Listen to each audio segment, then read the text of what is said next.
$90,000, Claire Whitmore said coldly as she slid the check across the polished glass table. All you have to do is stay quiet. The boardroom on the 38th floor of Whitmore Dynamics Tower fell silent. Rain streaked across the windows behind them, turning the Chicago skyline into blurred silver lights. Around the table, wealthy executives watched Gabriel Mercer with quiet confidence. They expected the struggling single father to accept the offer immediately. Some even looked amused, certain desperation would win. Gabriel stood alone at the end of the table wearing a faded work jacket and worn boots still stained from repairing heating systems earlier that morning. His rough hands carried old scars and traces of grease that never completely disappeared. He looked out of place among the expensive suits, crystal espresso cups, and leather chairs. Claire Whitmore remained perfectly composed. Her gray suit was flawless, and her calm voice carried the authority of someone used to getting exactly what she wanted. You should understand this is extremely generous, she continued. Most people in your situation wouldn't hesitate.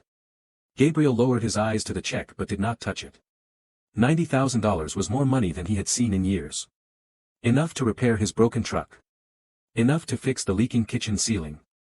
Enough to finally give his daughter Nora the piano lessons she secretly still dreamed about. For a moment, temptation settled heavily in the room. One executive leaned back with a smirk. Maybe he wants more, he whispered. Another laughed quietly. Funny how maintenance workers suddenly discover principles.